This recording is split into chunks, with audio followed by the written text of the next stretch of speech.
How's it going, everyone? This is your marketing updates for February 2022, and we've got three really interesting articles that have come out very recently. The first one, if you weren't aware, Facebook was looking at bringing out their own cryptocurrency called Libra. Doesn't look like that's going ahead anymore, unfortunately. I actually think that would have had huge utility across Facebook's apps and whatnot. But essentially, Facebook's embattled cryptocurrency project is likely coming to an end more than 2 years after it was first announced. Facebook-sponsored cryptocurrency, formerly known as Libra, appears to be coming to an end. The DA Association, set up by Facebook to manage the digital token, is exploring a sale of its assets after meeting resistance by regulators who oppose the initiative, according to a new report. So essentially, across cryptocurrency as a whole, there's a lot of regulation moving in, and so I'd imagine that it's going to be kind of a losing battle and a bit of a slow burn for Facebook to continue with building out the cryptocurrency Libra. So I'd imagine that's why it's probably moving away. Next up, Domestica is an online platform where you can learn just about any skill that you can think of for a very small price.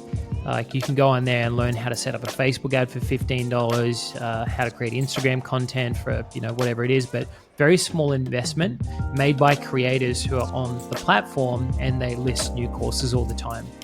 So what's interesting about this, raises $110 million on a $1.3 billion valuation to expand its learning community for creative types, means that the adoption and rise of e-learning, online learning, is really turning out to be a very serious growth market. So all of you out there who have your own courses or think about starting your own courses or memberships or any sort of e-learning where someone can get a massive takeaway from your courses, this really confirms, especially with a $1.3 billion valuation, that it's headed in the right direction. So the big news today is essentially that Meta, aka Facebook, says it may shut down Facebook and Instagram in Europe over a data sharing dispute.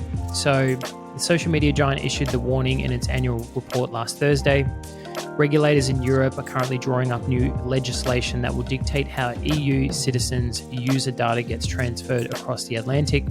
In July 2020, the European Court of Justice ruled that data transfer standard between the EU and the US doesn't adequately protect European citizens' privacy. So in the grand scheme of things, could Facebook, aka Meta, afford to lose the whole of Europe by moving out of there? Probably not.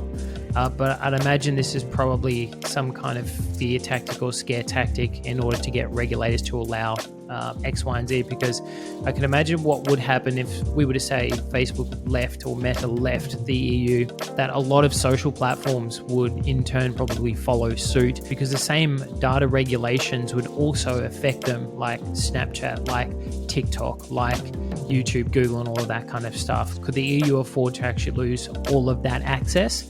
I'm not entirely sure, but it's interesting to note. I think all of these discrepancies and all of this pressure on companies, not just Meta, but other companies as well. I'm sure TikTok's going to be in regulators' sights very soon if it isn't already. Is very much a good thing, because it's forcing them to evolve. It's forcing them to adapt. And I mean, as advertisers and business owners marketing on these social platforms, we might take a hit initially, but it will result in a better and more transparent service in the long term. So that's all I've got for you today. If you have any questions, as always, let me know, and I'll talk to you soon. See you later.